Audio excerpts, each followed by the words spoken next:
What's going on, people? Welcome to the match preview, and this one is a special one. It is the Carabao Cup quarter-final, a fixture that I've been looking forward to, as well as a lot of Palace fans. I asked before the Brighton game, which one would you rather win, Brighton or Arsenal? We beat Brighton, but a lot of Palace fans I spoke to said Arsenal. This game is massive for us. One win away from the semi-finals as well. I'm joined by Louis, AJ, as well as Patrick here. As always, make sure to get involved, leave down a like and subscribe, and let us know your thoughts in the comment section down below.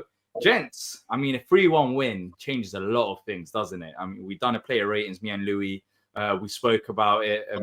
Now, before we actually started recording with some of AJ's ratings in the past, very questionable ones, arguably one of the worst ones, given Mateta a 4 against Leicester. I mean, we've come a long way. We have come a long way from those days. And now we've got a manager who has won a European trophy. We've lost 1 in the last 9 games. I'll start off with you, Patrick. But surely for this game, after what you saw against Brighton, you must be up for it. Oh, definitely. I mean, anyone knows me and my old age knows that my one desire is to see Palace win a cup. That's all I want. I don't care which cup it is. Well, shouldn't say that, right? We won the ZDS Cup, so another cup beside the ZDS Cup, so a League Cup, FA Cup. So I'm up for it, man. It's gonna be tough. Listen, Arsenal, banter them all you want. They're a good. They're a good team, and we're away, so it's gonna be difficult. But I'm looking forward to it. I really am. Yeah. And Louis, we went to the Brighton game together. It was fun, exciting. I'm going to the Arsenal game as well. That was my first away game of the season, so I wouldn't mind another score like that. I miss away days, but of course you went to Ipswich. You're going to Arsenal as well. We went Brighton.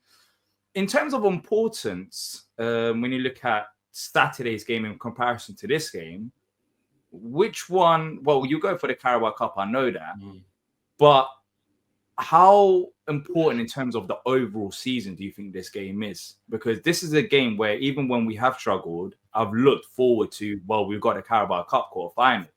And we've got Oliver Glasner as our manager now as well. That's different. So for you, how important is this game? Because for me, in the past, we've gone to semi-finals, we've gone to different stages in FA Cup, even to FA Cup final, but we haven't had a manager like Oliver Glasner in charge. So in reality, in my head, I see it as if we win this in the semi-final, regardless of who we have, I have faith in this manager. This is the biggest test that we could probably face all competition. Yeah. Arsenal, away from them. I remember saying a couple of weeks ago saying that I wanted to go into this Arsenal game like not battling, not with those thoughts of relegation, and being 15th, it takes a bit of pressure off the players.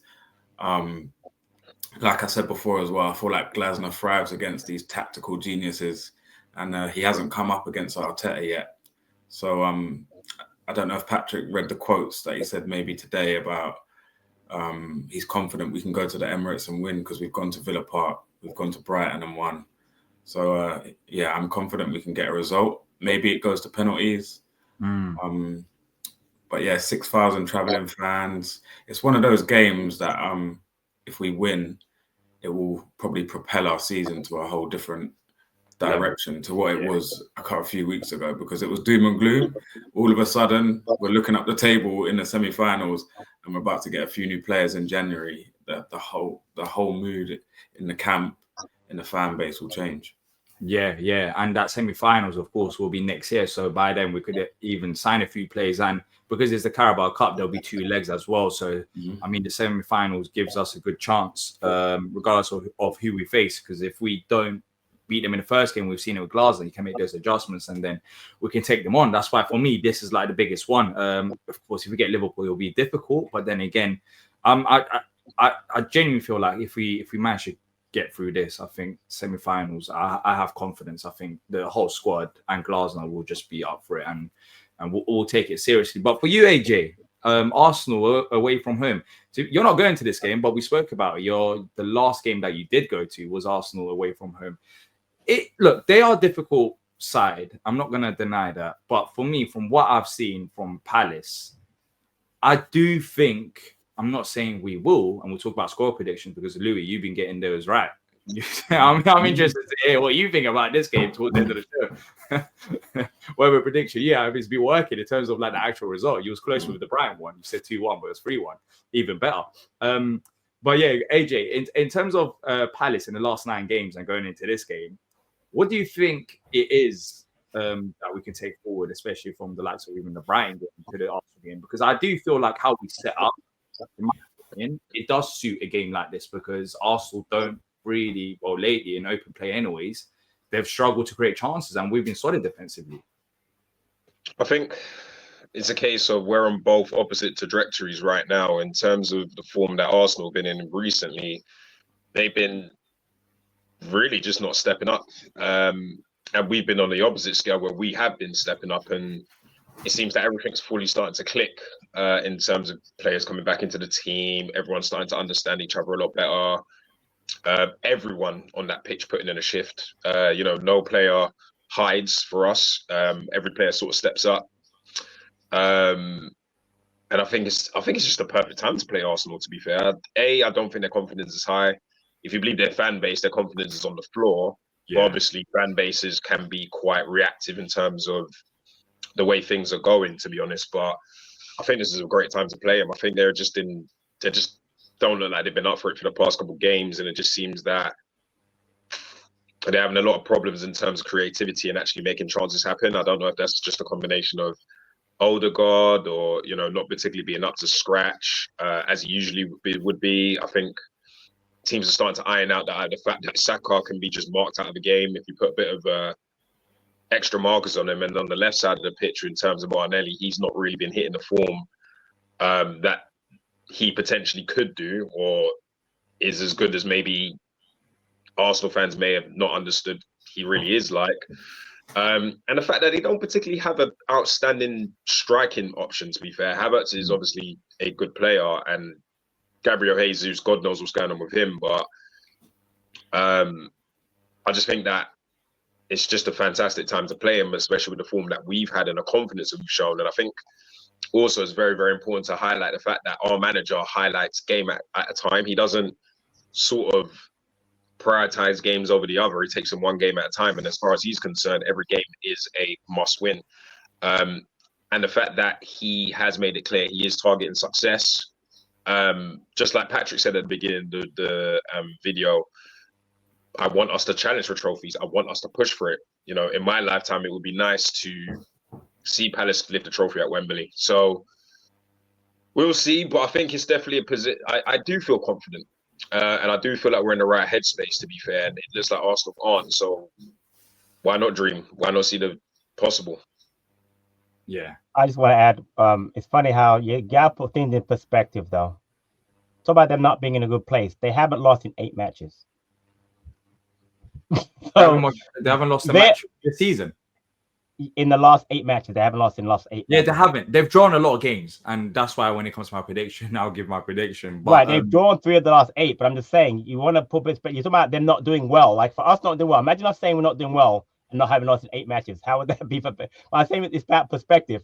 For Palace, that would be a great one. For Arsenal, it's a so-called poor one. Just got that point. Well, we've only lost 1 in the last 9, Patrick. And no, and we're doing great. That's my whole point. That's great. You've got a fair point, but what you got, the way I look at it is, for a club like Arsenal, who are air quote title challengers, for them that's not where they think they should be. And obviously it is really overblown by obviously fan reaction and stuff like that, but let's not be silly here. Players are fully aware of what their fans are thinking. Let's not pretend that these players don't see what happens on social media and on YouTube and whatever it may be. So while the momentum is with us, this is the kind of game we need to be capitalizing on that. And if the crowd really gets stuck in at the Emirates, which we're taking away a lot of fans up there, who knows?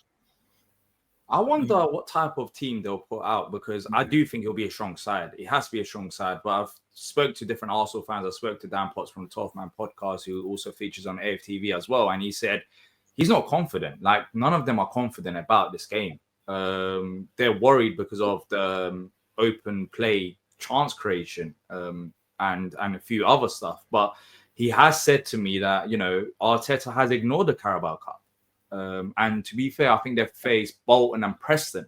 So they haven't faced like top opponents. So we haven't really seen how seriously he wants to take it. But in my opinion, I do think he'll take it seriously. There's no way he doesn't because of the recent results. And also, I think it'll be a bit disrespectful to rotate the squad against Palace, especially with how we've been playing in the last 9 games. I think defensively we have been solid. So, you know, and haven't created that many chances. So it'll be a bit weird to see maybe like Sterling start, who hasn't really played for them, or maybe like a Wanyeri might start, but then still, he's still quality players. They've still got quality players. But for me, how I see this game ending now, Louis, I don't know what you think is.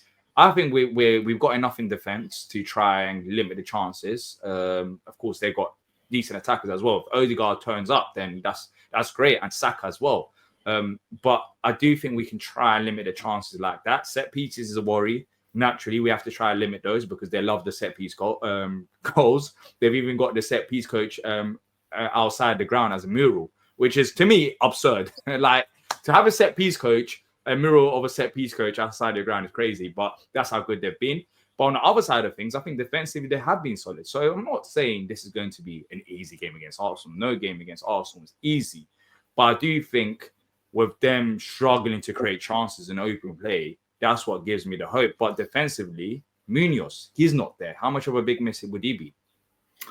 Yeah, Munoz will be a big miss. I think Glasner will prepare for not having Munoz. I think a lot has to do with Arsenal's lineup because Glasner will prepare for different scenarios. Maybe if Gabriel starts, or if Kivior, or if Lewis Skelly's playing left back, Wanyeri's playing in the middle, they've got to prepare for all different types of formations and setups. But I think the main thing is Arsenal's crowd. We have to frustrate them. Like the first 20, 30 minutes, it has to be tight.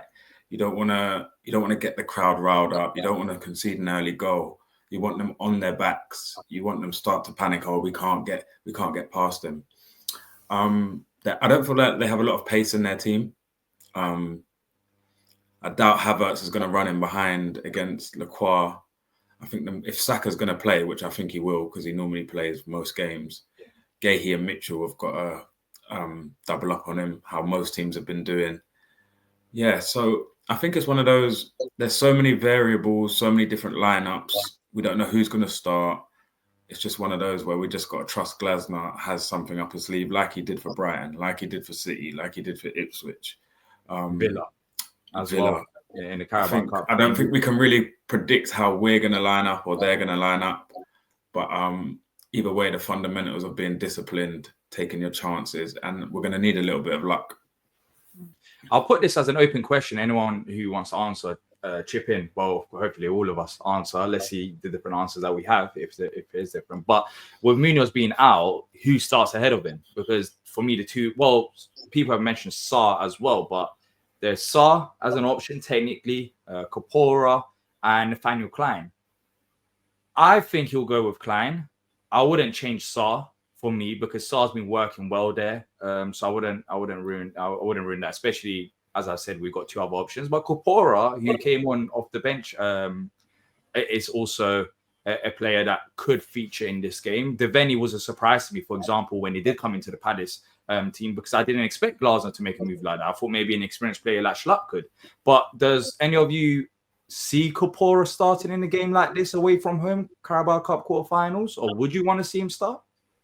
I would like to see him start, but I don't think it's going to happen. I think I've kind of set my mind to, from the minute I knew he was suspended, I think I've just set my mind to it being Klein. But then I guess from a fan base perspective, we just have to realize that Klein will not be able to do what Munoz does. So please don't get too frustrated at what Klein can and can't do. I would almost, in a weird side of things, consider maybe even giving Chalobah a chance there because he can do the multiple position thing. And he has potentially played there before, and he's got a little bit more pace than what Klein could do. And it'd actually probably be easier to put Klein in the back 3 if he doesn't have Richards available. Because I don't think Riyad's anywhere near ready, to be fair, bless him. But I think it's going to be a situation where it's either going to be, he might go left field and put Chalobah there, or he's just going to put Klein there and then he's just going to have to attack a little bit differently. Because there's no way Klein's going to be able to do, respectfully, maybe even 50% of the amount of running that Munoz would traditionally do. That's my opinion. For me, so I watched the under-21s play today against Liverpool, and Kapora wasn't even in the squad. Benoni started, so it shows you that clearly Kapora will be in the squad versus Arsenal, but I would not start him. And I'm a big advocate for the youth players, but for me, wanting to win that game, I need the experience of Klein in that game. And I know that Martinelli, who will most likely start, I'm looking at the lineup from before he started the previous 2 cup games for Arsenal. I'd rather have Klein versus Martinelli than a 18-year-old Kapora versus Martinelli. Martinelli has not played well this year. I get that. But I think Klein could do a job. AJ's right. He will not get up and down the pitch the way that Munoz has, but he will be very solid defensively. I don't want to break up that back three either. I want Nakwa, Gehi, and Chalobah playing in the normal position. They've been really good the last 10 or so matches. The more they play to get together, the better they're going to get. All 3 have scored goals, so there might be a goal from one of them. Again, Klein won't be as good as Munoz, but again, I'd rather have him. If at some point you want to bring on Kapora as a sub later on in the match because maybe Klein's not doing the job and/or we're winning, that's fine. But I really want to go with our strongest team, and I think that honestly, as much as I'd love to see a young player play, this is not the game for him for me. I'd be surprised with Klein not being able to do a job on Martinelli. And the reason why I'm saying that, hopefully this doesn't bite it back because I'm not saying it for no reason. But Ashley Young, who's turning nearly 40, whose kid is a professional, done a job against Martinelli. Martinelli right now is struggling massively. And if he starts, thankfully for us, if Martinelli performs as he has done, I think Klein could replicate what Ashley Young done and what many other defenders have done this season. But I guess the thing that will be missing, Louis, is going forward, we won't have Munoz's presence. And Munoz and Sarr, as we said in the player ratings for post-Brighton, they've had a good connection. So I wonder if that impacts Sarr as well in a way. I do get what you're saying about Ashley Young and Klein, but I don't think Klein's of the caliber of Ashley Young. Ashley Young's a seasoned professional with multiple Premier Leagues, and as a former winger, I think you can always make the transition to fullback because that was his bread and butter as a winger. It's a tough one. This, like I said, I genuinely don't know what I would do. Maybe Klein is the safe option. Kapora is a very sink or swim situation. You can damage a young player's career throwing someone into the deep end like that. Look at Devaney. He done well when he was pulled up on, and I guess we have to kind of trust. Devaney's 21. Yeah, what was that? Devaney's 21. Kapora's only 18. Yeah, I guess he's had a bit of first team experience as well elsewhere before he came to Palace as well. So I guess that plays a part as well. I guess we have to trust Glasner's thoughts on it because he worked out well for Devaney. So if he wants, for me, I would prefer Kapora.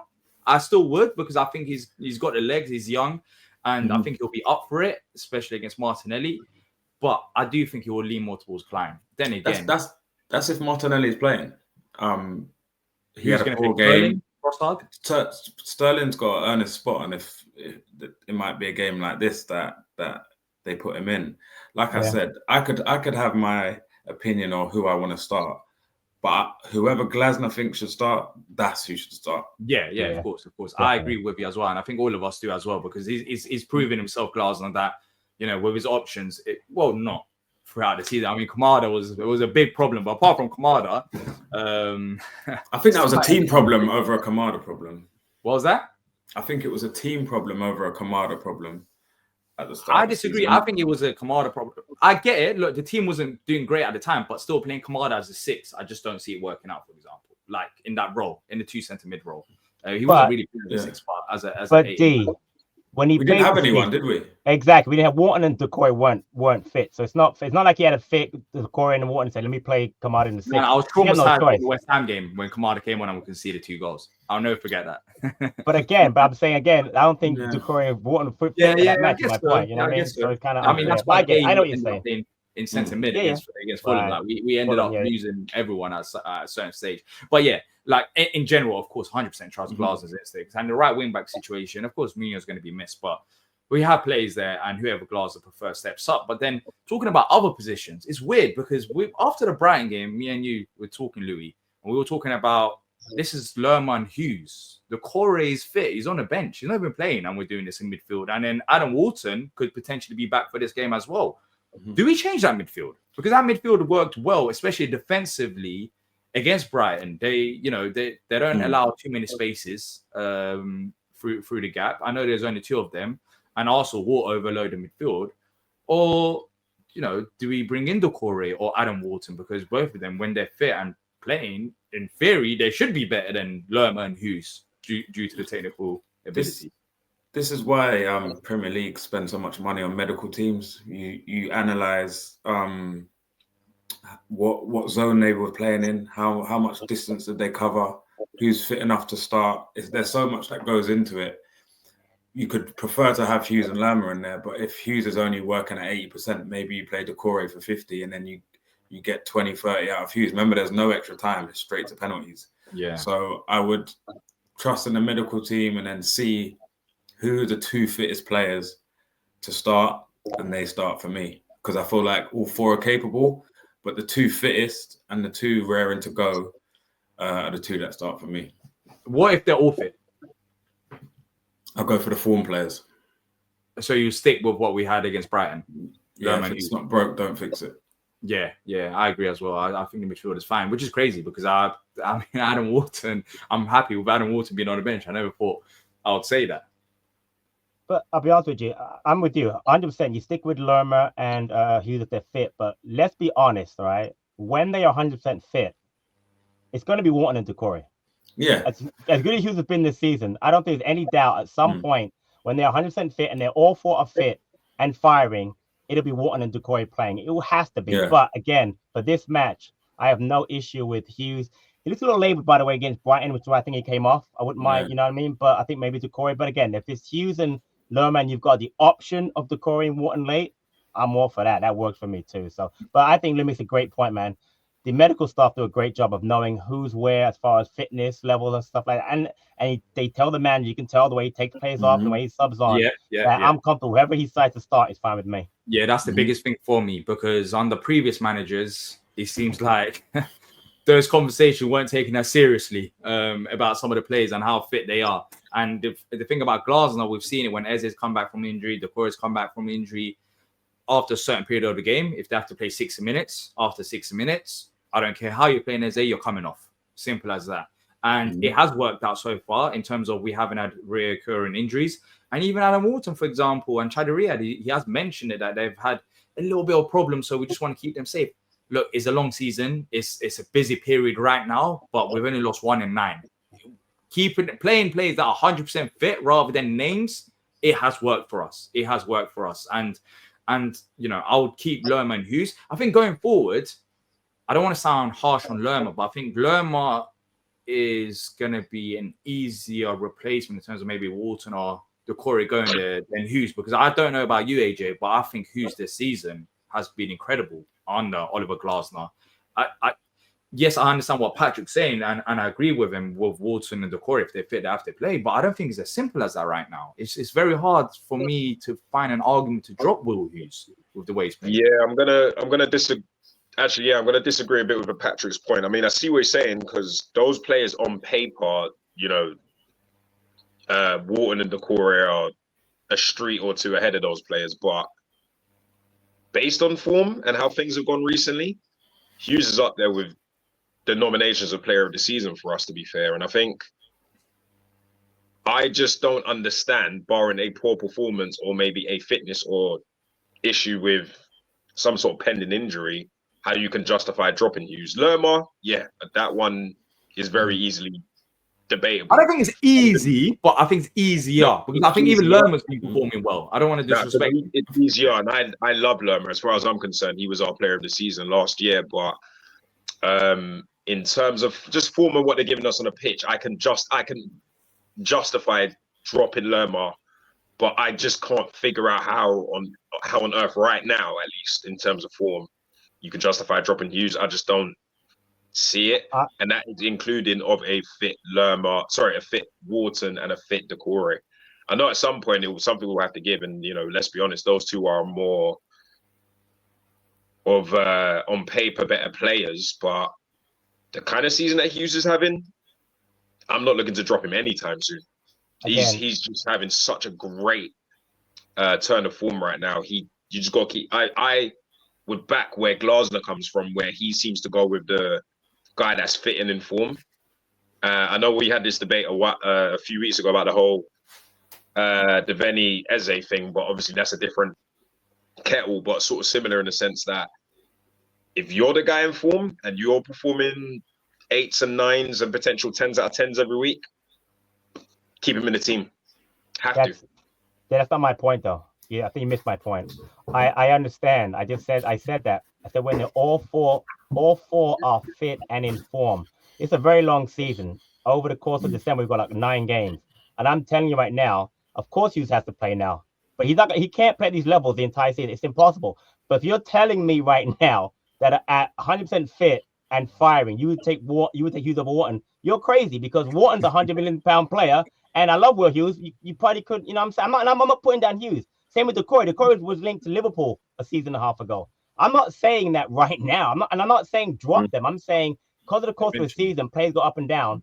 When they are 100% all fit and firing, it's Wharton and Decore. They're just better. It's not a put down on Hughes, because Hughes and them have been great this season. I'm just saying when they are fit. I'm not saying drop Hughes now. I'm not saying I don't want to get in that. I know it's gonna happen in the chat and in the comments.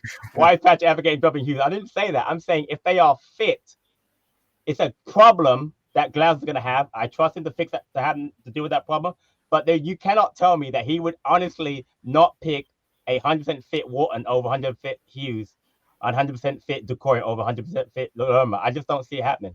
The biggest thing is, like, regardless of what happens, it's good to have this debate. The fact that we're even talking 100%, it's crazy, because eventually when Wharton and Decore does start, you have Will Hughes coming off your bench. And in terms of a squad player and depth, like that is, especially if he's playing like this, that is the best case scenario. Like, you want players off the bench who can come on a pitch and have a real impact. Will Hughes is having a real impact in the starting 11. So when certain games are not going as well, and maybe if we need to get a hold of the game, if we need Hughes to put in a tackle, maybe if we're winning 1-0 or 2-0, you can have him there. You can have Lerma there, and they can have genuine impact. The Palace of the past was that when you're looking at the bench, and I'm still not saying that the bench is 10 out of 10. I think we still need to improve the depth.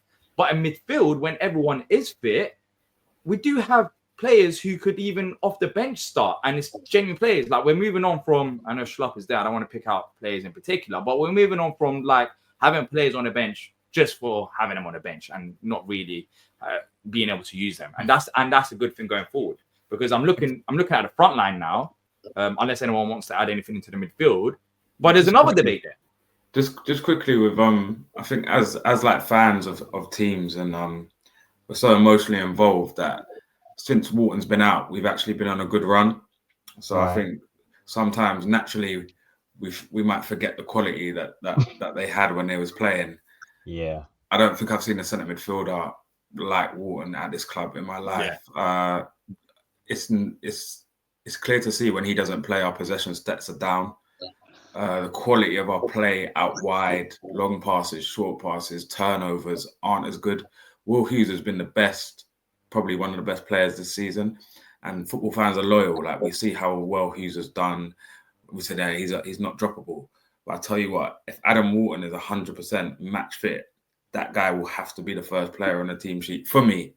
No, I agree. I agree in that state. I think Adam Wharton takes it. Look, if Adam Wharton's fit right now, let's see if he's fit for the Wednesday's game. I wouldn't change it personally. Like, I'm okay with Lerma and Hughes starting, but Adam Wharton takes Lerma's spot over Hughes' spot. Like, Adam Wharton will come into the side.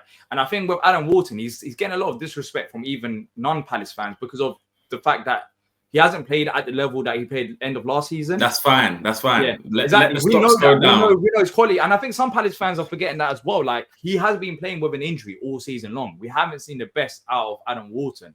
But when he is fit, Adam Wharton, you look at the games he's played, not the defense, just the build-up play. The build-up play improves massively because he's press resistant. He can get on the ball. If a player's running at him, he can get out of that. He can navigate out of that. That would help even with the likes of Eze, for example, getting on the ball a bit more, because sometimes we struggle to find Eze onto the ball. But Adam Wharton, when he does have it, he can find Eze. He can find those passes. And I think Decore eventually, of course, he starts as well. But yeah, Adam Wharton's a fantastic player. And a lot of people are going to be eating their words that have doubted Adam Wharton this season because I think he not be 100% fit. If he can make the bench for Wednesday, that'll be a morale boosting addition to the squad. Yeah. Definitely. If you know that you've got Adam Wharton on the bench for 20 minutes, 30 minutes, 25, 15 minutes, it will be a big boost. Yeah, and I reckon he does. Surely we'll be playing safe. And if he gets 10 minutes Wednesday, 20 minutes Saturday, I just want him fit because he changes that team. Yeah, exactly. 100% agree. 100% agree. Let's move on to the front line. Normally we don't do this, but there is like genuine questions about different areas of the pitch. The defense with Munoz, the midfield as well, as we spoke about, and in attack, Eddie Nketiah against his former club. Does he start him? Should he start him? I mean, he missed that chance against Brighton, even though he got the assist. And I do think the way he came off the bench, him and Kamada made a positive impact. They did because Brighton were peppering us. They kind of slowed the game down, won a few fouls, had a good link-up play. But of course, as the game went on, and Louis, you said it in the player ratings, after he missed that chance, his confidence just shot down. But before he missed the chance, he was involved. He did have good link-up play. But against Arsenal, I mean, he does love a cup goal as well. He scored against QPR. He scored against Arsenal in the cup whilst he was there. Does Nketiah start in this game? Because it is a cup game. It is an opportunity to rotate. But do we in this one? You could see why he might start. Ahead of Mateta? He hasn't done enough to displace Mateta.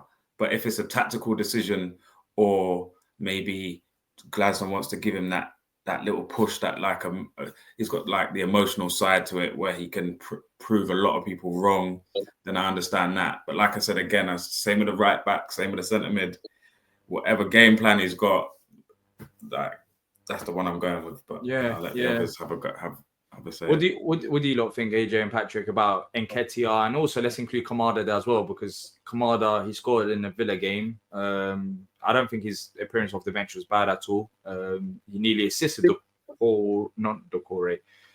They both played all right when they came on. Obviously, I wish Nketiah did put it away. It would have been a perfect end to the weekend. But Emirates, League Cup, Arsenal club, he'll be up for it. Trust me, he'll be. That would be really the start. That would be a very poetic way to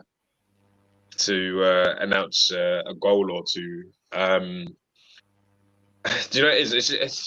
It kind of does fall down to sort of who are Arsenal going to be playing at centre back, because obviously is it going to be Kirill, is it going to be Saliba, is it going to be Gabriel? Because I think if it's going to get physical, I would like to see Mateta start, because obviously those two are. If it is Gabriel and Saliba, those two are very outstanding centre-backs. Let's call it what it is. They are top centre-backs. But then is there something Nketiah knows in terms of obviously training with those guys sort of almost every day, that he might potentially be able to sort of slip in there and sneak a little goal or two? That would be nice. There's not really a wrong answer. I think I'm going to have to go down the Louis route with this one and just say, look, whatever Glasner chooses, I'll back it 100%. It just depends on what kind of game we're expecting. I think the two of them are very decent strikers. It's just that one is more suited to one type of game, whereas one is more suited to the other. What I wouldn't be against is maybe Nketiah starting, and then maybe if it's not going our way after, I don't know, an hour or maybe 50 minutes or something, then obviously change it up and put Mateta in there. As far as Kamada's concerned, he's scored there before in the Europa League. He's obviously scored in the League Cup as well.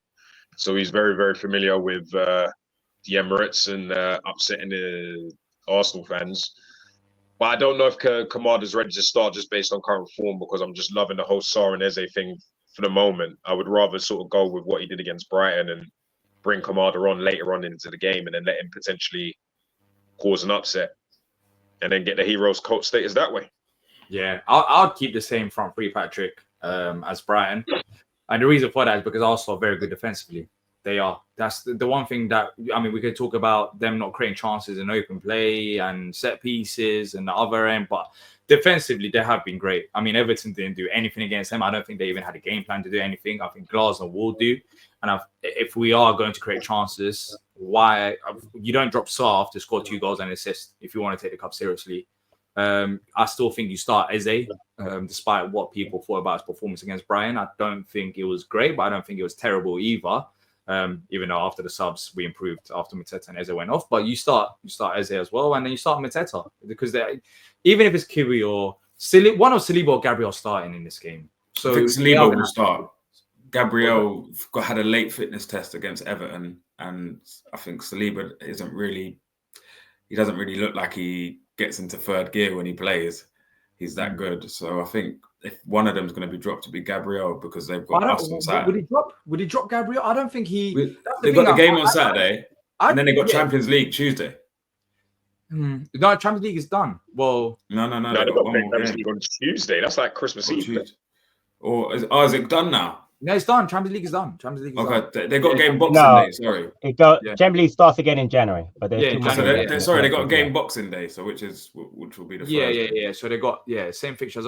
But I do think because Gabriel, of course, he's had injury problems, maybe there. But then again, I genuinely feel like Arteta will take this seriously. I'll be shocked if hopefully he doesn't. But even if Gabriel doesn't start, like Nketiah against Kiwior or Nketiah against Saliba, like one of them two will be there. So I think Mateta has to be there. Maybe, and maybe Nketiah can come off the bench, or he can start the game against Saturday if we win this game, because that Saturday's game is irrelevant to me if we beat Arsenal on Wednesday. I feel like we've got to turn it into a physical game, like a bit of a nasty game. Yeah, we have to get into them. We can't let them be comfortable. They are physical side.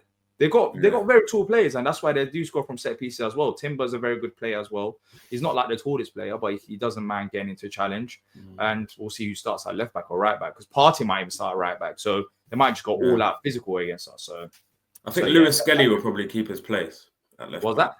Lewis Skelly. I think he might probably keep his place at left back. Zinchenko's injured, isn't he? He made some weird subs though against Everton. I watch all the Arsenal content as well, but I was watching the game. I've been watching a lot of their games. He took off Odegaard. He ruined the game. He put Havertz in midfield. He just overthought it. So hopefully more of that on Wednesday. We can get as many yellow cards as we want as well, because they reset after the quarters.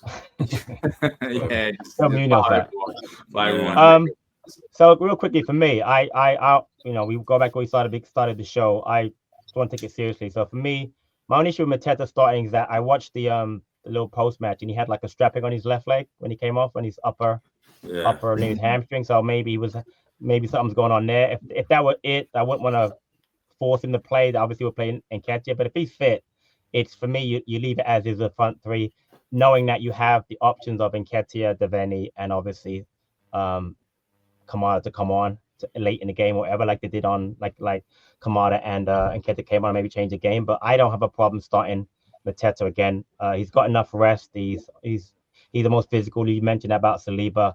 He matches up better with Saliba for me than Nketiah would. But Nketiah's going to have that desire to want to score a goal. So whether it's starting a game or coming on, that desire will still be there. So hopefully he has to score at some point and do something. If Sarr's become a cult hero already with the Brighton 2 goals, maybe Nketiah does the same thing against Arsenal. So let's see.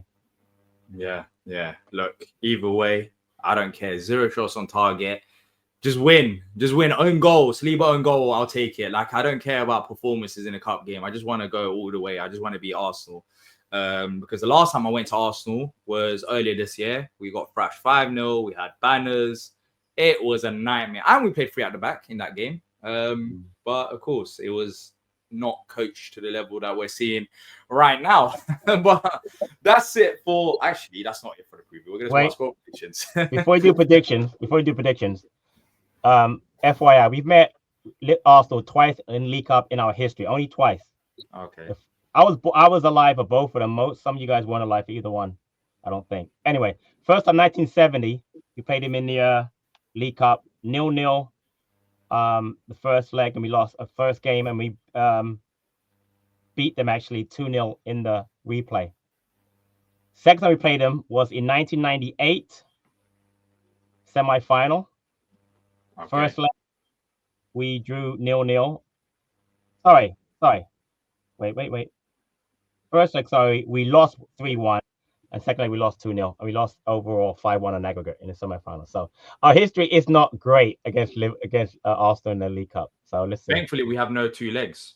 So if we get a 0-0, great point. It's a one-off. If we get a 0-0 again, there's been a few 0-0s, and that's gonna be my score prediction. I'll start it off 0-0, but then again, that goes for penalties, and I don't know.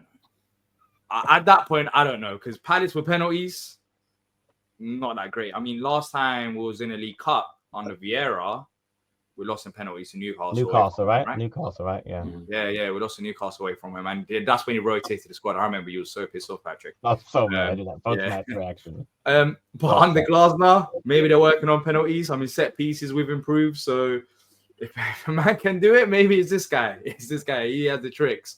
I'm gonna go for 0-0 and Palace win on penalties. I'll take that any day of the week. I don't care about shots on target, anything. Anyone who wants to jump in next? The open floor. I'll go. Arsenal go 1-0 up. We get a late-ish equalizer, and then win on penalties. Okay, another penalty win. AJ. I'm going to go the other way. So I think it's going to be 1-1. I think we're going to be leading 1-0 for a long time, and then Arsenal are going to try and break our hearts near the end. And then penalties, flip a coin, mate. In fact, no, penalties, we win. Henderson masterclass. Oh, yeah. Rye is also good at penalties. They're both good at penalties. Yeah. Yeah, I'm not. Henderson saved the penalty, right? He has against the Villa game, right? Villa game, yeah. But he's saved quite a few penalties for Sheffield United, I think, as well. Yeah, he's actually very good at penalties. I wouldn't be able to handle penalty kicks. Imagine Matt Turner starts in this game. Oh my! Patrick, we're gonna be there. Imagine the penalty kicks at our end. D, seriously, on a serious note, Matt Turner is actually very good on penalties. He's actually very good on penalties. Yeah, he is actually. He really is. So, but I don't want anybody to deal with that. Because maybe we could talk about penalties, but no, not him starting though. Please, yeah.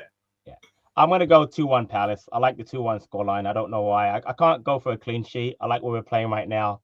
And I need the win. So that's more heart than head, but I'm going to go 2-1 Palace. I can't take penalty kicks. I got to go 2-1 in 90 minutes. Let us know your score predictions down below. I'll be at the game, so I don't know if my heart will be able to take it if we go to penalties. I know, Louis, your heart won't be able to, because that was the first time we went to a game, and the second half, oh my days. We didn't even concede, it was 2-0 up, and you were sinking in your chair.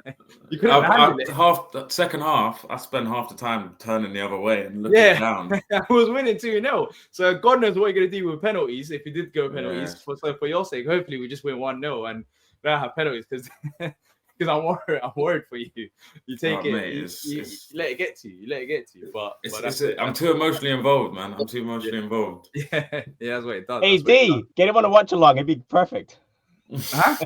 Oh yeah, exactly. That'd be amazing. You'll just see me pacing up and down. Half the watch along, you won't be watching it. Yeah. Half the watch. You just see me walking up the screen and back the other way. Yeah, exactly. But let us know your score predictions in the comment section down below. Hopefully you've all enjoyed it. If you have, please drop a like button, and we'll be back, of course, for the match reaction for the Arsenal one. And hopefully there'll be plenty of smiles then. But that's it from us. And until next time, up the Palace.